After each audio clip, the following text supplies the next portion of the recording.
Have you ever stopped to think what the benefits of raising your children in a godly manner are? All of us are connected with children, whether they're our own or someone else's. But I believe that since I was raised in a godly home and I'm striving to do that to my own children, that I can speak with y'all about this today.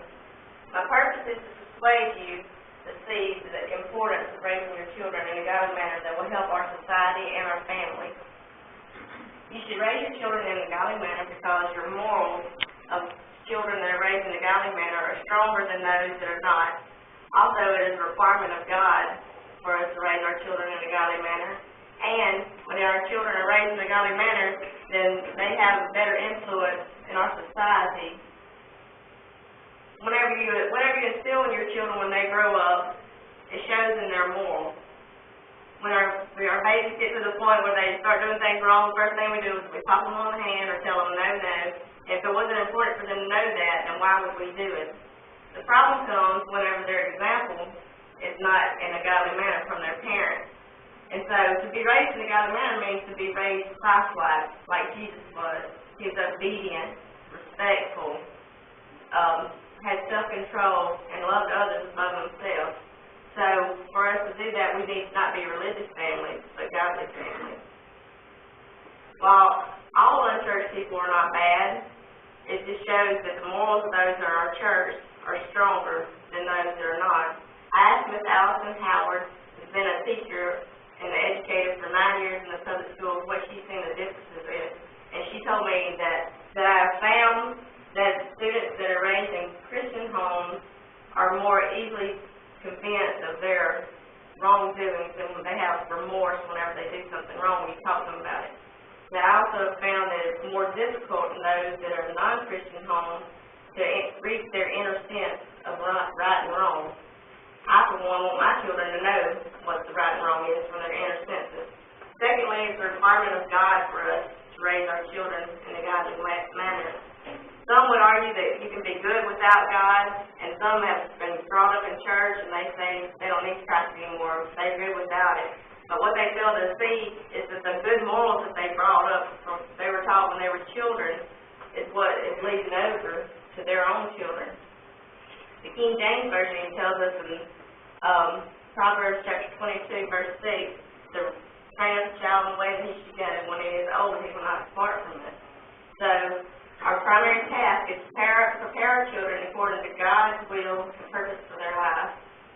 Our pastor, Dr. Brad Howard, has a doctorate of ministry, said that children should be taught that they need something bigger in this world than what the world can offer, and they were never meant to walk alone without a helper.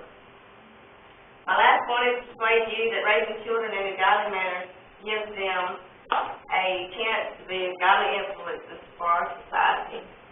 The article of Law and Morality and Equip.org says that even the laws of our land, regardless of their content or intent, were all brought from a belief value system that some things are right, some are wrong, some are good, some are bad, some are better, and some are worse.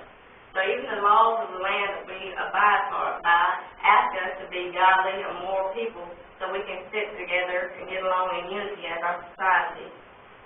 So raising our children in this way also will influence others of the right way to live. A truly godly influence will convince others that there's a better way of life than the way that they've been living, and it keeps them under that law of Christ and the law of the land.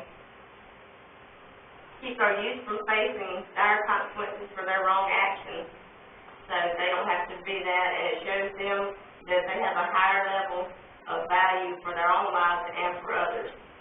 I bring this topic to you today and hope to try to persuade you to see that there are benefits in raising your children in a godly manner. I hope that I convince you of the urgency to raise your children that way, because morals of children raised in a godly manner are higher than those that are not, because God has commanded you to raise your children in a godly manner, and also that your children will be godly citizens of influence for our society. I've been able to speak to you about this today, like I said, because of my own upbringing and me striving to train my own children up in this way. So parents, the quality of your children's spiritual, moral, and social well-being is directly related to the obedience of Christ.